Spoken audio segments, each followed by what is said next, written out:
जय भारत बच्चा लोग। तो लास्ट लेक्चर में हमने देखा कि रिजोल्यूशन ऑफ वेक्टर्स से हम कैसे किसी भी वेक्टर को ना आई कैप, जे कैप, के कैप के फॉर्म में लिख सकते हैं ना, और उससे एडिशन ऑफ वेक्टर्स कितना आसान हो जाता है ना। आई कैप को आई कैप से ऐड कर दिया जाता है, जे कैप को जे कैप से और के कैप को के कैप से। सिमिलरली सब्ट्रैक्शन में भी यही किया जाता है ना। तो जहां पर भी तुमने ये बात लिखी है ना कि आई कैप को आई कैप से ऐड करना है, जे कैप को जे कैप से ऐड करना है, वहां पर तुम्हें क्या करना पड़ेगा, तुम्हें इसका रीजन भी लिखना पड़ेगा। ऐसा हम क्यों करते हैं ना, वो रटने वाली बात नहीं है ना, तुम्हें हर बात का लॉजिक समझ के आगे बढ़ना है, ठीक है। तो धीरे धीरे यहाँ से तुम्हें इस चीज़ को रियलाइज करना पड़ेगा कि कैसे लॉजिक अगर हमें पता रहेगा तो हम हमेशा ये देखेंगे कि जो सर ने पहले क्लास में पढ़ाया है सब कुछ उसके हिसाब से ही लॉजिकली फॉलो कर रहा है ना। बोलो आई कैप को आई कैप से क्यों ऐड कर रहा है, अपने आप से क्वेश्चन पूछो, क्या तुम्हारे पास इसका आंसर है कि आई कैप को आई कैप से क्यों ऐड करना है। बोलो, ये है ना आंसर इसका कि आई कैप और आई कैप सेम डायरेक्शन में होते हैं, और अब जब दो वेक्टर सेम डायरेक्शन में होते हैं तो वो दोनों को हम डायरेक्टली ऐड कर सकते हैं। समझ आया। सिमिलरली जे कैप को जे कैप से ऐड करना होगा क्योंकि जे कैप और जे कैप दोनों पॉजिटिव वाई डायरेक्शन में होते हैं और के कैप दोनों पॉजिटिव जेड डायरेक्शन में होते हैं, ठीक है। इसीलिए आई कैप को आई कैप से ऐड करना है, जे कैप को जे कैप से और के कैप को के कैप से।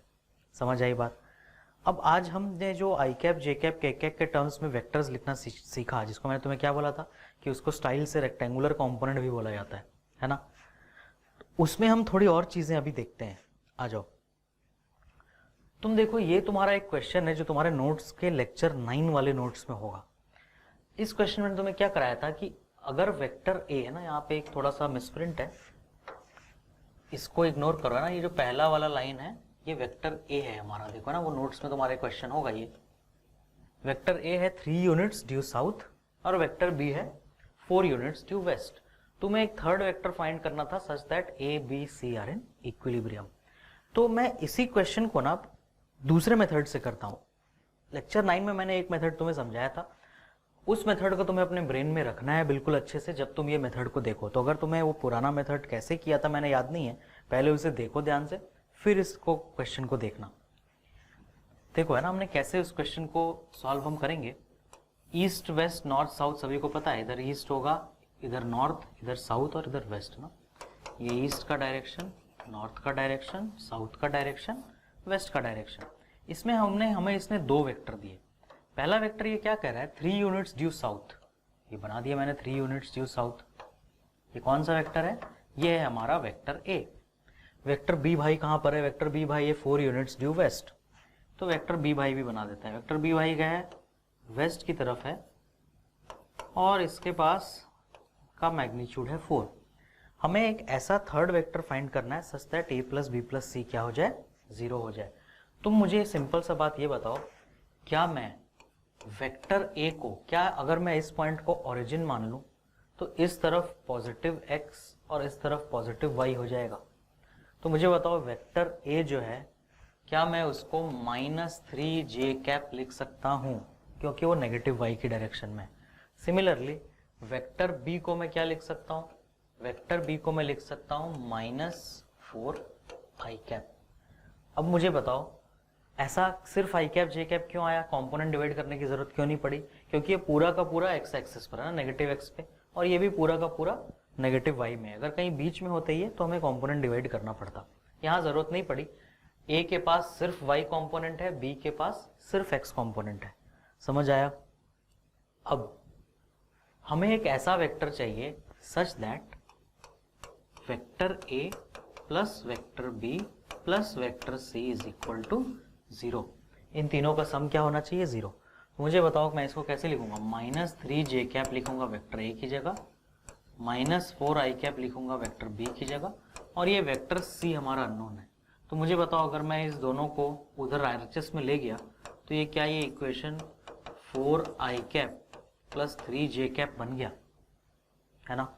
अब ये 4 आई कैप प्लस 3 जे कैप कैसे बनेगा बताओ, मैग्नीट्यूड कितना होगा इसका, C का मैग्नीट्यूड होगा √4 स्क्वायर प्लस 3 स्क्वायर, जो वैल्यू होगी 5, और डायरेक्शन कैसे होगा, tan theta equal to y component by x component, मतलब 3/4।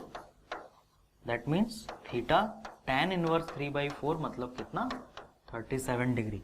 दैट मीन्स हमारा जो वेक्टर C बनेगा वो बनेगा 5 मैग्नीट्यूड का 37 डिग्री, और वैल्यू क्या है 4 आई कैप प्लस 3 जे कैप। तो x और y दोनों पॉजिटिव है, इसका मतलब इस तरीके से बनेगा ये ना, इसका x में कंपोनेंट आएगा 4 और y में जो कंपोनेंट आएगा वो आएगा 3, और ये जो एंगल बना रहा होगा वो ये x एक्सिस से बना रहा होगा 37 डिग्री, और इसका मैग्नीट्यूड होगा 5। मुझे बताओ यही आंसर हमने एडिशन ऑफ वेक्टर्स में दूसरे तरीके से कैलकुलेट किया था ना। अब मैंने इसको आई कैप जे कैप से कितनी आसानी से कर दिया है ना। तो ये फायदा है वेक्टर्स को आई कैप जे कैप में लिखने आने का। क्लियर सभी को ये वाली चीज। और करते हैं, देखो क्वेश्चन है ना, इस क्वेश्चन को अच्छे से नोट कर लो, और कैसे हमने इसको इतनी आसानी से कर लिया अगर हमें सब कुछ आई कैप जे कैप में पता है, वो उस बात को थोड़ा फील करने की कोशिश करो। अगर तुम्हें वेक्टर आई कैप जे कैप में पता होता है तो तुम उसका मैग्नीट्यूड भी निकाल सकते हो आसानी से, और उसका डायरेक्शन भी निकाल सकते हो आसानी से। और सारा खेल ही तो ये दोनों चीजों का ही, और तो कुछ है ही नहीं, सिर्फ मैग्नीट्यूड और डायरेक्शन ही तो पता करना होता है अपने को। आगे करते हैं चलो। और तुम ये देखो, ये हमने सब्ट्रैक्शन ऑफ वेक्टर्स का जब न्यूमेरिकल एप्लीकेशन किया था, है ना, सब्ट्रैक्शन ऑफ वेक्टर्स का न्यूमेरिकल प्रैक्टिस, उसमें ये क्वेश्चन था, car is moving north at 20 meters per second, है ना, कार नॉर्थ की तरफ जा रहा है 20 मीटर्स पर सेकेंड से, ईस्ट वेस्ट नॉर्थ साउथ। तो मेरा जो कार है वो अभी नॉर्थ की तरफ जा रहा है, कितने से, 20 मीटर्स पर सेकेंड से, ठीक है। ये हमारा v1 वेलोसिटी वेक्टर। फिर इस कार ने क्या किया, राइट टर्न लिया और वो सेम स्पीड से चलता रहा। इसका मतलब हमारा कार जो है वो राइट टर्न ले लिया उसने ना, इस तरफ, ठीक है। स्पीड उसकी सेम रही 20, बट ऑब्वियसली वेक्टर बदल गया v2। हमें क्या निकालना है, हमें magnitude of change in velocity निकालना है। चेंज इन वेलोसिटी क्या होता है, चेंज इन वेलोसिटी होता है final velocity minus initial velocity, है ना, vf माइनस vi। तो फाइनल क्या है यहाँ पे, फाइनल इज v2, है ना। फाइनल वेलोसिटी वेक्टर हमारा v2 है और इनिशियल वेलोसिटी वेक्टर v1 है। मुझे बताओ क्या ये v2 वेलोसिटी वेक्टर पूरा का पूरा x एक्सिस की तरफ है ना। अगर मैं यहाँ एक्सिस नेम कर दूं तो ये मेरा x एक्सिस होगा और ये मेरा y एक्सिस होगा। तो मैं ये पूरा x एक्सिस की तरफ जा रहा है कितने मैग्नीट्यूड से, 20। तो मैं v2 को क्या लिख सकता हूँ, मैं v2 को लिख सकता हूँ 20 आई कैप। सिमिलरली मैं v1 को क्या लिखूंगा, 20 जे कैप, है ना। तो माइनस, बीच में जो फॉर्मूले वाला माइनस है वो माइनस, और v1 की वैल्यू 20 जे कैप। तो ये तुमने क्या निकाल दिया, ये तुमने चेंज इन वेलोसिटी वेक्टर निकाल दिया। बट हमें क्या चाहिए, हमें चेंज इन वेलोसिटी का मैग्नीट्यूड चाहिए। मतलब मुझे vf माइनस vi वेक्टर का मैग्नीट्यूड चाहिए। तो ये क्या होगा, under root of 20 square plus 20 square, value क्या आएगी 20√2। ये आ गया हमारा आंसर। और यही आंसर आया था जब हमने उस दिन क्वेश्चन में वो फॉर्मूला अप्लाई किया था ना, 2a sin theta by 2 subtraction और 2a cos थीटा बाई 2। मैंने तुम्हें 2 शॉर्टकट फॉर्मूले बताए थे, उसी को आई कैप जे कैप से करने का तरीका हो गया। उस जो तुम्हें शॉर्टकट फॉर्मूला है 2a sin थीटा बाई 2 और 2a cos थीटा बाई 2 ना, दो फॉर्मूले थे, एक एडिशन का शॉर्टकट था, एक सब्ट्रैक्शन का शॉर्टकट था। कब यूज कर सकते हैं, जब दोनों वेक्टर के मैग्नीट्यूड सेम हो तब, है ना। बट अभी मैंने इसको आई कैप जे कैप से किया। उस फॉर्मूले का एक लिमिटेशन क्या था, वो तुम्हें ना डायरेक्शन नहीं बताता था, है ना, कि वो किस डायरेक्शन में है। क्लियर। ये इससे जब मैंने आई कैप जे कैप से किया ना, इससे तुम्हें डायरेक्शन ही बता। बोलो change in velocity 20 I cap minus 20 J cap है ना। इसका मतलब अगर मैं 20 आई कैप माइनस 20 जे कैप बनाऊंगा तो कहीं यहाँ पे बनाऊंगा ना, ताकि इसका x कॉम्पोनेंट कितना है 20 और इसका y कॉम्पोनेंट कितना है 20, है ना, बट नेगेटिव में 20, है ना। क्लियर सभी को ये। तो देखो इसका डायरेक्शन भी तुम्हें पता चल गया, ये दोनों सेम है। तो tan थीटा की वैल्यू जरूर यहाँ पे कितनी होगी 45 डिग्री, है ना। tan theta is equal to 45 degree, ठीक है ना। कैसे करोगे tan theta, tan theta equal to y component 20 by x component 21। तो थीटा की वैल्यू कितनी आ गई मुझे 45। अगर हम y component by x component कर रहे हैं, मतलब मुझे थीटा कौन सी एक्सिस से मिला होगा, x एक्सिस से मिला होगा, ठीक है। तो ये तुम्हारा 45 डिग्री वैल्यू आ गया, angle made by vector with the x axis, है ना, y component by x component. Theta का मतलब क्या होता है, angle made by vector with x axis. क्यों बार बार रिपीट कर रहे हो सर आप वो चीज़? क्योंकि ये ज़रूरी है ना। अगर तुम्हें बार बार रिपीटेशन से कभी ऐसा लगे कि अरे सर ये सब तो आपने बार बार सेम ही चीज़ बोल रहे हो, है ना, तो इसका मतलब क्या है कि तुम बातों को तुम याद रख रहे हो, है ना, तुम्हें याद है ये सब कि फॉर्मूला tan थीटा में थीटा का मीनिंग क्या होता था, y component by x component क्या होता था, है ना। तो दो तरह के स्टूडेंट होते हैं इस टाइप में। क्या होता है, एक स्टूडेंट को लगता है कि सर ये बार बार क्यों कर रहे हैं, इसका मतलब तुम समझ रहे हो कि ये चीज़ पहले भी हुआ है। एक तरह का स्टूडेंट होता है, सोचते हैं सर बार बार क्या कर रहे हैं, जिसे पहले भी समझ नहीं आया और इसे अभी भी समझ नहीं आया। इसीलिए ध्यान से सुनो और चीज़ों को माइंड में रखो, इंपॉर्टेंट नोट साइड में बनाते रहो, है ना, जो चीज़ों को मैं रिपीट करता हूँ बार बार, ठीक है। तो ये हो गया तुम्हारा एंगल विथ एक्स एक्सिस। अब मुझे बताओ, सब मिल गया ना मुझे, बोलो ये किस डायरेक्शन में आया, ये साउथ ईस्ट आया ना, मतलब चेंज इन वेलोसिटी वेक्टर का डायरेक्शन भी मालूम पड़ गया मुझे, साउथ ईस्ट, है ना। पहले वो नॉर्थ जा रहा था, फिर वो ईस्ट जा रहा है, but change in velocity vector क्या आया, चेंज इन वेलोसिटी वेक्टर आया south east, v2 minus v1, final velocity east है और इनिशियल वेलोसिटी नॉर्थ था, ठीक है। तो ये तुम्हारा आई कैप में पॉजिटिव, जे कैप में नेगेटिव, तो साउथ ईस्ट डायरेक्शन। तुम देखो यही आंसर लास्ट टाइम भी हमने कैलकुलेट करके निकाला होगा। तो आई कैप जे कैप में चीज़ें लिखने का ये फ़ायदा है, मैग्नीट्यूड भी मिल जाएगा फटाक से, डायरेक्शन भी मिल जाएगा फटाक से, है ना। ये मैंने मैग्नीट्यूड कैलकुलेट किया और ये मैंने डायरेक्शन कैलकुलेट किया, ठीक है। और करते हैं, आ जाओ, है ना, ये उसी चैप्टर का क्वेश्चन, फिर सेम, है ना, सब्ट्रैक्शन ऑफ सब चैप्टर नहीं, उसी टॉपिक का क्वेश्चन जो हमने पहले भी क्लास में कर रखा है ना, सेम क्वेश्चन है ये, तुम्हें अपने subtraction of vector numerical practice वाले नोट्स में ये मिलेगा। क्या क्वेश्चन है, कार पहले नॉर्थ जा रहा है ना, कार क्या कर रहा है, east north west south, car पहले जा रहा है नॉर्थ की दिशा में 30 मीटर पर सेकेंड से, मतलब ये कार का इनिशियल वेलोसिटी वेक्टर। फिर वो एक ऐसा टर्न लेता है कि वो in a direction 30 degree south of west जाने लगता है। तो मैं इस वेक्टर को ना सबको ओरिजिन से ही बना लेते हैं, ठीक है, ताकि हमें ड्रॉ करने में आसानी हो। पहला वेक्टर कह रहा है वो नॉर्थ की दिशा में v1 वेलोसिटी 30 मीटर पर सेकेंड से, फिर वो 30 डिग्री साउथ ऑफ वेस्ट जाने लगा, किधर जाने लगा, 30 डिग्री साउथ ऑफ वेस्ट, कितनी स्पीड से, सेम स्पीड से, अच्छी बात है ना। उसने कुछ ऐसा टर्न मारा होगा, वो इधर गया फिर ऐसे जाने लगा होगा ना, ऐसे जाके इधर टर्न मारा होगा, पर मुझे पता है कि अगर मैं टेल टू टेल भी बनाऊँ तो भी हम सब्ट्रैक्शन कर सकते हैं ना। अब ये v2 वेक्टर ना, और ये एंगल हमारा कितना, 30 डिग्री। मुझे बताओ क्या हम v1 v2 वेक्टर दोनों लिखना जानते हैं? v1 वेक्टर कितना हो जाएगा, बड़ी आसानी से 30 जे कैप, है ना। v2 वेक्टर क्या होगा, v2 का तुम्हें कंपोनेंट ब्रेक करना पड़ेगा, है ना, आई कैप जे कैप के लिए। मुझे बताओ x से कितना एंगल बना रहा है, 30, लेकिन नेगेटिव x में, तो इसका जो इधर कंपोनेंट आएगा, है ना, इसका जो इधर कंपोनेंट आएगा ये आएगा 30 cos 30, है ना, this component will be 30 cos 30, और इधर वाला कंपोनेंट क्या आएगा, ये आएगा 30 sin 30। या फिर इसको लिखने का और क्या तरीका है कि तुम इस एंगल को 60 ले लो और इसको 30 cos 60 लिख दो, है ना, तो एक ही बात है, 30 sin 30 या 30 cos 60। अब ये दो कंपोनेंट आ गए इसके ना, तो इधर वाला कंपोनेंट लेफ्ट पॉइंट करेगा और इधर वाला डाउन पॉइंट करेगा, तो नेगेटिव एक्स एक्सिस, मतलब v2 की वैल्यू हो गई -30 cos 30 आई कैप, y कंपोनेंट क्या हो गया -30 sin 30 जे कैप, ठीक है।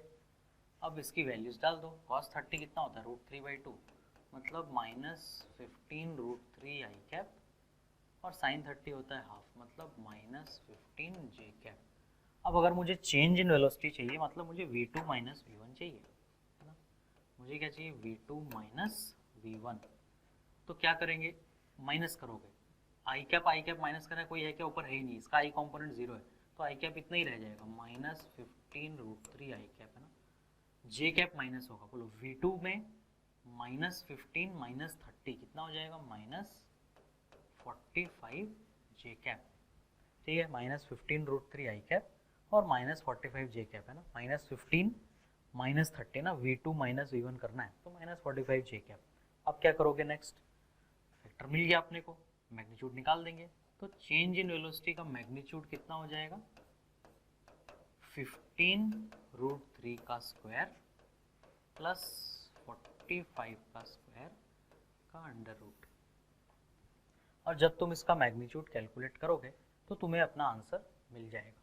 ठीक है, इस क्वेश्चन में भी क्या फ़ायदा हुआ, मैग्नीट्यूड का चलो कैलकुलेशन थोड़ा ज़्यादा करना पड़ रहा है अपने को, लेकिन जो तुम्हें एक सबसे इसमें मेजर फ़ायदा क्या हो रहा है कि तुम्हें ना चेंज इन वेलोसिटी का डायरेक्शन बड़ी आसानी से मिल जाएगा, है ना। ये जो चेंज इन वेलोसिटी आएगा ये एक्स में भी नेगेटिव आएगा और वाई में भी नेगेटिव, मतलब वो ना कहीं इधर बनेगा। ठीक है, और वो एंगल कितना बना रहा होगा एक्स एक्सेस से, 45/15√3 है ना। tan थीटा इक्वल टू कितना, y कॉम्पोनेंट बाई 15√3, 15√3।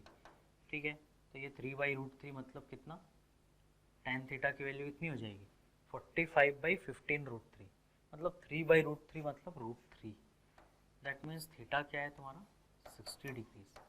इसका मतलब जो तुम्हारा रिजल्टेंट वेक्टर होगा ना, जो a माइनस बी से आ रहा है ना, v2 माइनस v1 की बात कर रहा हूँ मैं, याद रखना ये एडिशन, यहाँ पे हम क्या कर रहे हैं, हम किसका किसका एडिशन ले रहे हैं, हम v2 और माइनस v1 का एडिशन ले रहे हैं। तो v2 और माइनस v1 बताओ, माइनस v1 किधर बनता, माइनस v1 इधर बनता ना, ऐसा माइनस v1। मैं तुम्हें बताया था ना कि जो रिजल्टेंट होगा वो कैसे बनेगा, वो इस पैरेललोग्राम को कंप्लीट करके बनेगा। That means this is my resultant, है ना, जिसका मैग्नीट्यूड इतना है। और अब हमें ये एंगल भी मालूम पड़ गया एक्स एक्सिस से, ये वाला एंगल कितना है, ये एंगल 60 डिग्री। समझ आई बात, ये है कमाल आई कैप जे कैप में वेक्टर्स को लिखने का।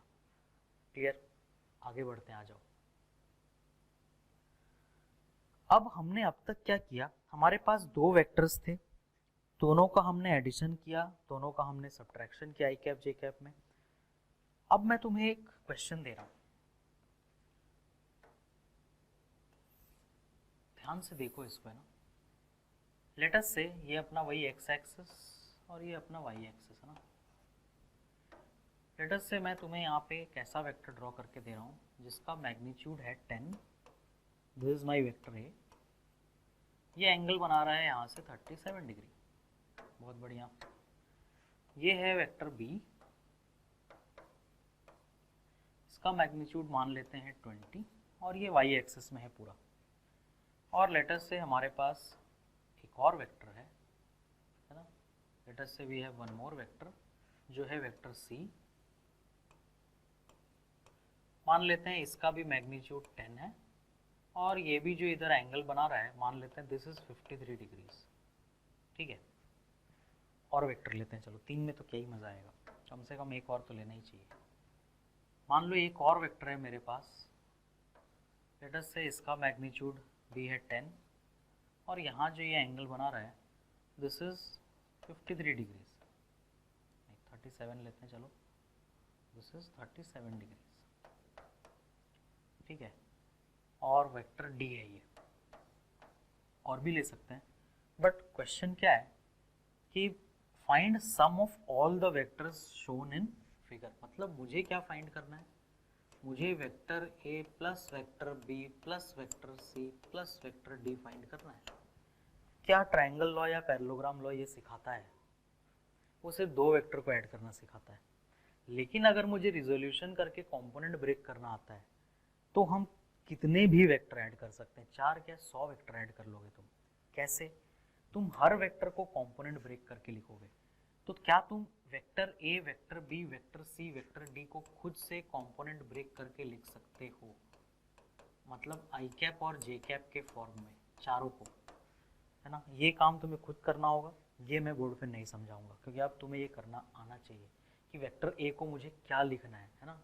एक स्टेप में करके बता रहा हूँ, ए का जो एक्स कॉम्पोनेंट आएगा वो कितना आएगा, वो 10 cos 37 आएगा और पॉजिटिव में आ रहा है, दैट मीन्स 8 आई कैप, है ना। 10 इंटू 4/5 करोगे 8 आएगा तुम्हारे पास।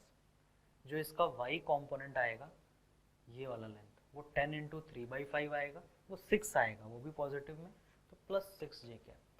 तो क्या तुम इस तरीके से बी सी डी तीनों को लिख सकते हो, पॉज करके लिखो, फिर देखना बोर्ड पे जो मैं सोल्यूशन करूँगा, ठीक है। और देखो ना, वेक्टर बी हमारा लिखाएगा -20 j कैप, वेक्टर सी लिखाएगा, इसका x कॉम्पोनेंट 10 cos 53 होगा नेगेटिव में, तो -6 i कैप, y में पॉजिटिव तो +8 j कैप, ठीक है।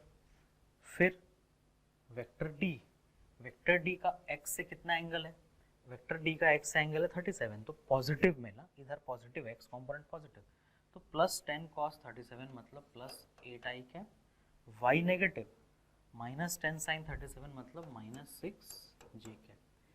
क्या हम सारे i कैप और सारे j कैप ऐड कर सकते हैं? बिल्कुल कर सकते हैं।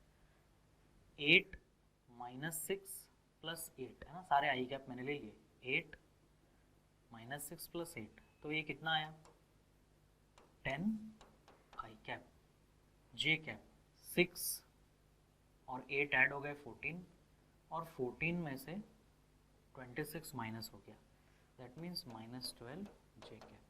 ये है तुम्हारा आंसर, खत्म क्वेश्चन। मैग्नीट्यूड चाहिए, डायरेक्शन चाहिए, कुछ भी चाहिए, है ना। मैग्नीट्यूड क्या होगा इसका, √10² + 12²। इस वेक्टर को बना ही लेते हैं, चलो आ जाओ, पूरा है ना, पूरा वेक्टर ड्रॉ कर लेते हैं। कैसा दिखेगा हमारा vector a plus vector b plus vector c plus vector d। इसके पास x कॉम्पोनेंट पॉजिटिव है, y कॉम्पोनेंट नेगेटिव है, ऐसा दिखेगा ये होगा, मान लो a plus B plus C plus D को मैं रिजल्टेंट बोल दे रहा हूँ वेक्टर e, तो इसका इस दिशा में इसका मैग्नीट्यूड आएगा, सॉरी डायरेक्शन आएगा, x positive y negative. Magnitude कितना होगा वेक्टर e का, √10² + 12², मतलब 144 √244। तुम चाहे तो इसको थोड़ा रेशनलाइज कर सकते हो, बट √244 मैं डायरेक्ट लिख दे रहा हूँ यहाँ पे। और ये जो एंगल बनाएगा x एक्सिस से, tan theta equal to y component by x component, मतलब 6/5 है ना। ये वैल्यू क्या हो जाएगी 6/5, तो थीटा क्या हो जाएगा, थीटा हो जाएगा tan इनवर्स 6/5। तो क्या क्या निकाल लिया तुमने 4 वेक्टर को ऐड किया, उसका जो रिजल्टेंट आया वो तुमने ड्रॉ करके भी दिखा दिया, उसका मैग्नीट्यूड भी निकाल लिया और उसका डायरेक्शन भी निकाल लिया। ये है कमाल आई कैप और जे कैप में काम करने का, ठीक है। तो इस तरीके से अपने को धीरे धीरे करके अपना लेवल इंक्रीज करना है ना, कि कैसे हमने पहले 2 वेक्टर ऐड करना सीखा है ना। हम कहाँ से शुरू किया था, हमने वेक्टर ड्रॉ कैसे किया जाता है वहाँ से लेक्चर शुरू किया था, चैप्टर है ना। अब हम 4 वेक्टर एक साथ ऐड करना सीख रहे हैं। क्लियर सभी को ये? मैं ऐसे 5, 6, 10 भी दे दूँ तब भी तुम ऐड कर लोगे। तुम्हें क्या आना चाहिए, तुम्हें कंपोनेंट डिवाइड करना आना चाहिए, बस। आओ आगे बढ़ते हैं। ये क्वेश्चन देखो ना, इसमें ये कॉन्सेप्ट बिल्डिंग क्वेश्चन है ना, ये कॉन्सेप्ट क्वेश्चन है ना। कुछ क्वेश्चन ऐसे आते हैं जिसमें अपना कॉन्सेप्ट बनाते हैं, कॉन्सेप्ट बिल्डिंग। ये क्वेश्चन क्या कह रहा है कि तुम्हारे पास वेक्टर ए और वेक्टर बी है जिसका रिजल्टेंट सी है, रिजल्टेंट क्या है सी, और वेक्टर ए जो है वो रिजल्टेंट से 37 डिग्री का एंगल बना रहा है, और वेक्टर बी जो है वो रिजल्टेंट से 53 डिग्री का एंगल बना रहा है। ये बात उसने पहले लाइन में लिखी है, find magnitude of vector and vector B if they make 37 degree and 53 degree with resultant C, और सी का मैग्नीट्यूड उसने दे दिया।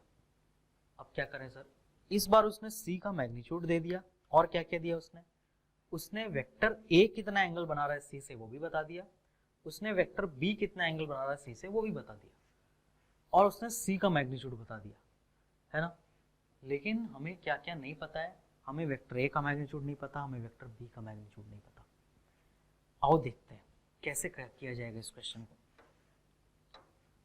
मुझे बताओ, मान लेते हैं लेटस से, है ना, कि ये हमारा कहीं वेक्टर ए है, कहीं भी बना दिया मैंने ना ऐसा वेक्टर है, और ये हमारा इधर कहीं वेक्टर बी है। इस इंफॉर्मेशन से एक बात पता चल जा रही है कि ए और बी के बीच में ना 37 का एंगल प्लस 53 ऐड करोगे ना तो ये टोटल 90 आएगा। कैसे, देखो थोड़ा, जो रिजल्टेंट आएगा मुझे बताओ इन दोनों का, वो कहीं ऐसा बीच में आएगा, है ना। ए कितना एंगल बना रहा है 37 डिग्री बना रहा है, बी कितना एंगल बना रहा है रिजल्टेंट से 53 डिग्री। ये है तुम्हारा वेक्टर सी, और सी का मैग्नीट्यूड अपने को पता है 10। तो क्वेश्चन पढ़ करके इतना डायग्राम अपने को बनाना आना चाहिए। वो मैंने कहीं पर भी वेक्टर ए वेक्टर बी ले लिया और उसका एक रिजल्टेंट सी ले लिया और ये दोनों एंगल ले लिए, ठीक है। ये इंपॉर्टेंट नहीं है कि ये दोनों एंगल का सम 90 आ रहा है, ये इंपॉर्टेंट नहीं है इस क्वेश्चन में। वो समाउ 90 आ रहा है, ऐसा नहीं कि हर क्वेश्चन में आएगा। इंपॉर्टेंट क्या है वो ये देखो कि जब तुमने ए और बी को ऐड किया ना तो पूरा का पूरा रिजल्टेंट इस दिशा में आया, ठीक है।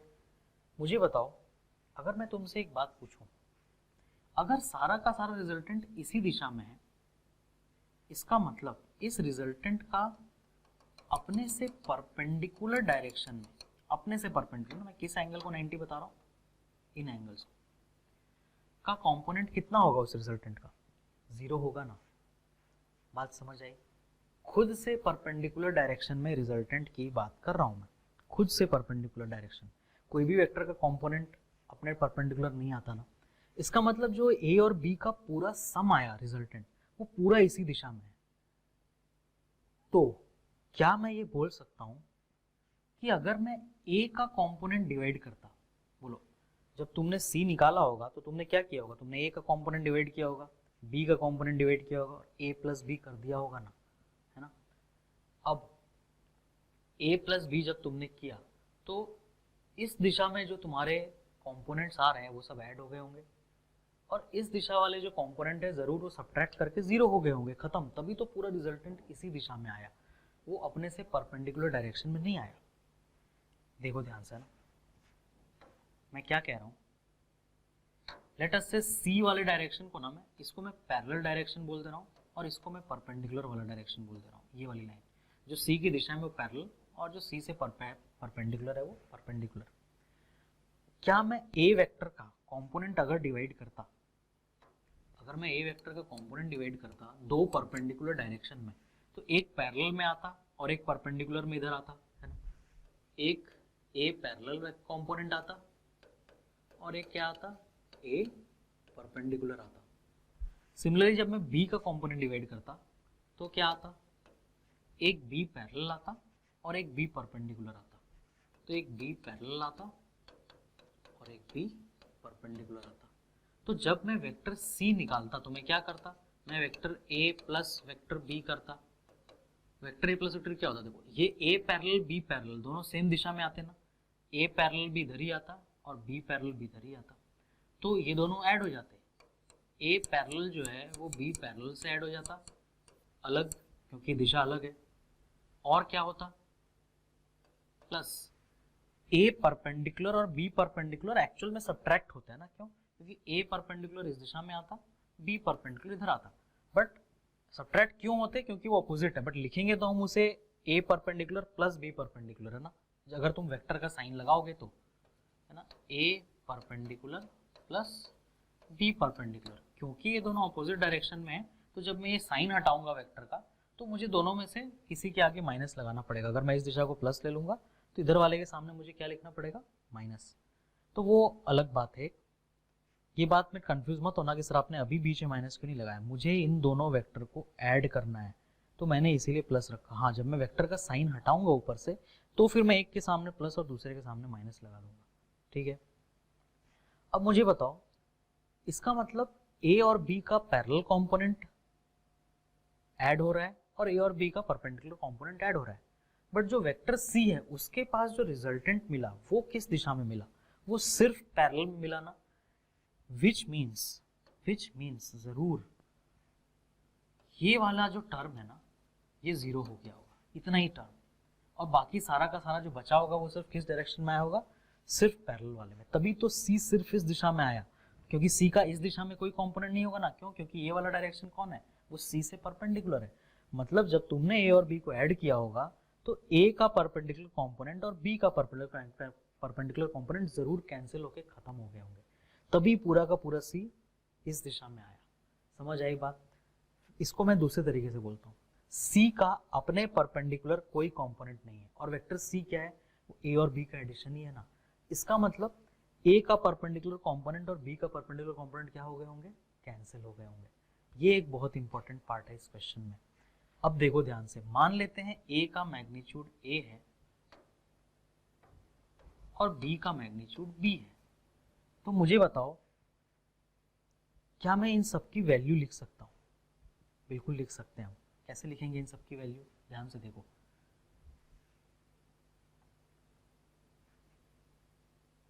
मैं सबसे पहले वैल्यू लिख रहा हूँ a पैरेलल a वेक्टर की, ठीक है। मुझे बताओ जो वेक्टर a होता उसका एक पैरेलल मैं आई कैप जे कैप क्यों नहीं कर रहा?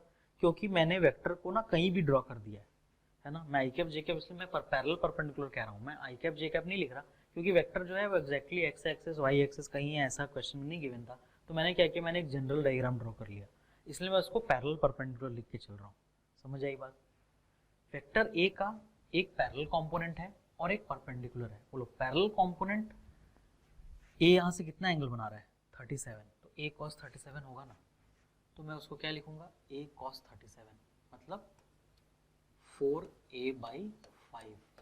क्या डायरेक्शन है इसका? पैरेलल। प्लस बोलो a cos 37 आया ना, ये कंपोनेंट, a का कंपोनेंट इस दिशा में a cos 37 और a का जो परपेंडिकुलर कंपोनेंट आएगा इस दिशा में वो a sin 37 आएगा, या फिर ये एंगल 53 है तो इधर कितना आ जाएगा? a cos 53, एक ही बात है। और sin 37 और cos 53 की वैल्यू क्या होती है? 3/5, तो ये कितना हो जाएगा? ये होगा 3a/5 परपेंडिकुलर। यही मैं अगर x और y में काम करता तो मैं इसके पीछे आई कैप लगाता, इसके पीछे जे कैप लगाता और इसके पीछे आई कैप लगाता ना, अगर मैं इसको x कंपोनेंट और इसको y बोल देता तो। तुम कर सकते हो, मान सकते हो कि ये y डायरेक्शन है और ये x डायरेक्शन है, तो फिर तुम उसके हिसाब से x कैप और आई कैप जे कैप लगाओगे ना। करते हैं चलो ना, ताकि तुम्हें कंफ्यूजन थोड़ा कम हो। मान लेते हैं कि ये x का डायरेक्शन है और ये उससे परपेंडिकुलर है, तो ये y का डायरेक्शन है। तो मुझे बताओ a cos के सामने जे कैप लग जाएगा,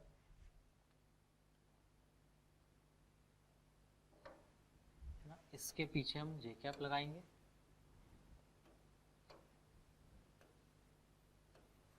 तो ये वेक्टर हम कैसे लिखेंगे? ये वेक्टर हम लिखेंगे जिस J cap plus this I cap, है ना। कर सकते हैं दोनों 90 डिग्री पे, मैंने अज्यूम कर लिया ये एक्स एक्सिस है, ये वाई है, मतलब मैंने पूरा कोऑर्डिनेट एक्सिस को थोड़ा सा ऐसा घुमा दिया है। कर सकते हैं, ये अलाउड है, ठीक है। वेक्टर बी को मैं क्या लिख सकता हूँ? देखो वेक्टर बी का एक x कंपोनेंट आएगा, सॉरी एक y कंपोनेंट आएगा और एक x कंपोनेंट आएगा। तो पहले चलो y लिख लेते हैं, जरूरी नहीं कि तुम पहले x ही लिखो, उसका मैंने पहले y लिखा है तो इसका भी पहले y लिखते हैं, ताकि हमें एडिशन सब्ट्रैक्शन में आसानी हो। बोलो b cos 53 आएगा ना y में, b cos 53 मतलब 3b/5 जे कैप, और x में कितना आएगा? बोलो अब ये इधर वाला अगर पॉजिटिव x है तो इधर नेगेटिव होगा ना, तो माइनस b sin 53 मतलब माइनस 4p/5 आई कैप। अब मैं वेक्टर c लिख रहा हूँ। वेक्टर c मतलब क्या?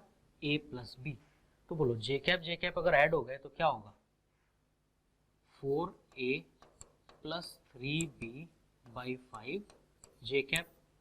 मैं फिर बोल रहा हूँ, पहले तुम आई कैप के टर्म्स भी ऐड करके लिख सकते हो, पहले जे कैप भी लिख सकते हो। जनरली पहले आई कैप ही लिखा जाता है, बट क्योंकि मैंने पहले पहले पैरेलल वाला लिख दिया था यहाँ पे, तो इसलिए मैंने उधर पहले जे कैप से चालू कर दिया। तुम चाहो तो पहले आई कैप और बाद में जे कैप लिख के भी करो, आंसर में कोई फर्क नहीं आएगा।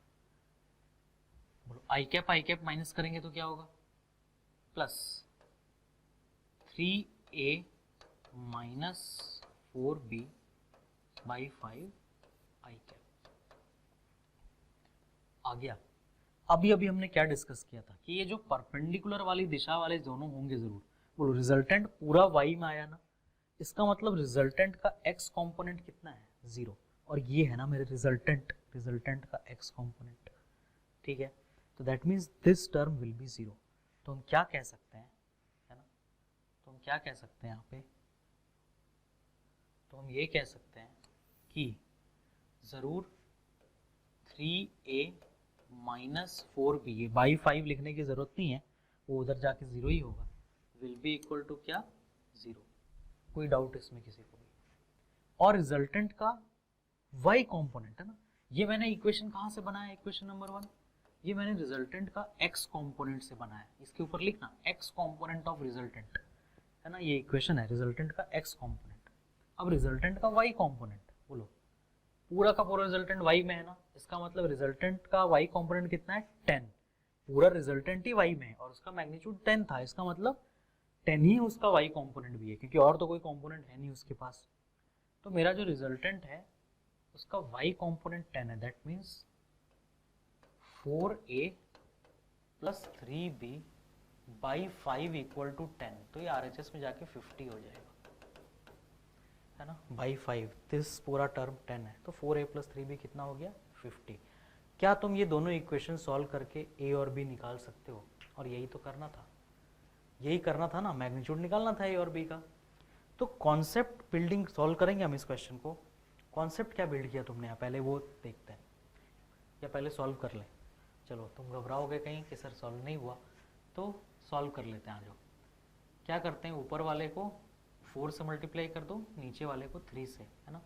तो ऊपर वाला इक्वेशन क्या हो जाएगा, 12a minus 16b equal to 0, और नीचे वाला हो जाएगा 12a plus 9b equal to 150।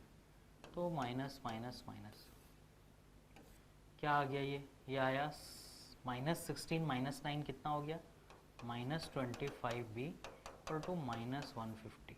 That means b की वैल्यू आ गई 6, वेक्टर b का मैग्नीट्यूड हो गया 6, यहाँ पे 6 डाल दो 24, तो a का मैग्नीट्यूड तुम्हें मिल जाएगा 8। देखो कितना प्यारा आंसर बना हमारा। क्या ये दोनों एक दूसरे से 90 डिग्री पे थे ना, और ये 10 है तो ये 6 आया और ये 8 आया, तो 6 स्क्वायर प्लस 8 स्क्वायर 10 ही तो आना था, क्योंकि ये 90 डिग्री पे थे तो पाइथागोरस थ्योरम से रिजल्टेंट हम निकाल सकते थे। ये एक अलग बात हो गई, बट मेन मैं तुम्हें क्या समझाना चाह रहा हूँ कि हमने कॉन्सेप्ट क्या यूज़ किया क्वेश्चन को सॉल्व करने में, है ना। हमने क्वेश्चन को सॉल्व करने में क्या कॉन्सेप्ट यूज़ किया, वो चीज़ मैं तुम्हें समझाना चाह रहा हूँ, है ना। इस पॉइंट पे हमने क्या किया, हमने देखा कि रिजल्टेंट एक ही दिशा में है, इसका मतलब उससे परपेंडिकुलर वाली दिशा में जो भी उसका कंपोनेंट आएगा वो जीरो होगा। ये हमने सीखा था ना पहले कि हर वेक्टर का अपने से परपेंडिकुलर कंपोनेंट डायरेक्शन में रिजल्टेंट क्या होता है, जीरो होता है। तो हमने क्या किया, ए और बी के कंपोनेंट डिवाइड करके उन्हें ऐड कर दिया, उसका एक y कंपोनेंट आया और एक x आया, और हमने क्या देखा कि रिजल्टेंट पूरा का पूरा y में है, मतलब जरूर रिजल्टेंट का x कंपोनेंट क्या होगा, जीरो, तो उसका एक इक्वेशन बना दिया। फिर अगर रिजल्टेंट पूरा का पूरा y में है तो जो भी रिजल्टेंट का मैग्नीट्यूड क्वेश्चन में दिया है 10, वो जरूर उसका y कंपोनेंट ही होगा, है ना। क्या मैं यहाँ पे वेक्टर c को सिर्फ इस क्वेश्चन के डायग्राम को ही देख के, क्या मैं वेक्टर c को 10 j कैप नहीं लिख सकता? लिख सकता हूँ ना, ये डायग्राम देख के कि वेक्टर सी 10 j कैप है अगर ये y डायरेक्शन है तो वही तो मैंने यूज़ किया। दिस वैल्यू को फिर मैंने किसके इक्वल डाल दिया, 10 के इक्वल डाल दिया, और मैंने अपना सेकेंड इक्वेशन बना लिया, 4a plus 3b is equal to 50, और मैंने दोनों को सॉल्व किया, मुझे a और b की वैल्यू मिल गई। कॉन्सेप्ट क्या बिल्ड किया तुमने कि अगर रिजल्टेंट एक ही दिशा में है तो उससे परपेंडिकुलर वाली दिशा में कंपोनेंट्स कैंसिल हो जाएंगे, जीरो हो जाएगा पूरा रिजल्टेंट का कंपोनेंट, है ना। समझ आई बात। और पूरा का पूरा रिजल्टेंट अगर y में है तो इसका मतलब रिजल्टेंट का जो मैग्नीट्यूड है वो सिर्फ j कैप वाला ही कंपोनेंट है। अगर पूरा का पूरा रिजल्टेंट x में होता तो क्या होता, y वाले कंपोनेंट कैंसिल हो जाते और पूरा का पूरा जो मैग्नीट्यूड होता वो x का ही होता। कब होता है ऐसा, अगर रिजल्टेंट x में होता तो, बट मैंने रिजल्टेंट की दिशा को y की दिशा मानी। ठीक है, तो अब ये कॉन्सेप्ट तुम्हें माइंड में बिल्ड कर लेना है इस क्वेश्चन से, ये कि जिस दिशा में रिजल्टेंट होगा उससे परपेंडिकुलर डायरेक्शन वाले सारे के सारे कंपोनेंट जरूर कैंसिल हो जा रहे होंगे, वो सब मिलके जीरो हो जा रहा होगा। ठीक है, तो ये एक अच्छा हमने कॉन्सेप्ट बिल्ड किया आज के लेक्चर में। इसके आगे हम नेक्स्ट लेक्चर में कंटिन्यू करेंगे। जय भारत।